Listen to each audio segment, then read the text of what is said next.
మీరు ఇంట్లో కానీ లేదంటే ఆఫీస్లో కానీ సోలార్ ఇన్స్టాలేషన్ అనేది చేయించుకోవాలనుకుంటున్నారా? అయితే ఈ వీడియో మీకోసమే. Solar panel selection. మార్కెట్లో సోలార్ కొనేటప్పుడు రేటు తక్కువగా వస్తుంది అని చెప్పేసి ప్రతి సోలార్ ప్యానల్ కనుక మీరు తీసుకుంటే కనుక మీరు పక్కా మోసపోతారు. చాలా మంది వెండర్స్ ఆ రీటైలర్స్ ఈ సోలార్ ప్యానల్ తక్కువగా వస్తుంది అని చెప్పేసి మిమ్మల్ని కొనడానికి ప్రోత్సహిస్తారనమాట. మీరు ఎట్టి పరిస్థితుల్లో కనుక సోలార్ ప్యానల్ కనుక తీసుకుంటే మీరు పక్కా మోసపోతున్నట్టే. అక్కడ జరిగే లూప్ హోల్ ఏంటంటే మేబీ సోలార్ ప్యానల్స్ అనేవి పాతబై ఉండొచ్చు, లేదంటే దాని ఎఫిషియన్సీ సామర్థ్యం అనేది తక్కువై ఉండొచ్చు. అందుకే మీకు దాన్ని ఇచ్చేస్తున్నారనమాట. సోలార్ ప్యానల్లో 2 గ్రేడ్స్ ఉంటాయి అనమాట, గ్రేడ్ ఏ, గ్రేడ్ బి.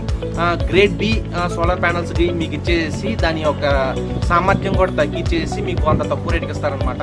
మీరు సోలార్ ప్యానల్స్ మాకు తక్కువ రేటుకి వచ్చేస్తాయని చెప్పేసి ప్రతి వెండర్ దగ్గర మీరు పర్చేస్ చేసే తప్పు మాత్రం మీరైతే చేయొద్దు. ఇలా గనక మీరు పర్చేస్ చేస్తే ఈ రోజు ఎండలు బాగా వచ్చినా సరే పవర్ ప్రొడక్షన్ అనేది చాలా తగ్గిపోద్ది అనమాట. ఆ ప్యానల్ 25 ఇయర్స్ ఉన్నది. మీకు పవర్ ప్రొడక్షన్ మాక్సిమం 2 ఇయర్స్ అయితే బాగానే పనిచేస్తుంది. 2 ఇయర్స్ తర్వాత ఎఫెక్ట్ చూపిస్తుంది అనమాట.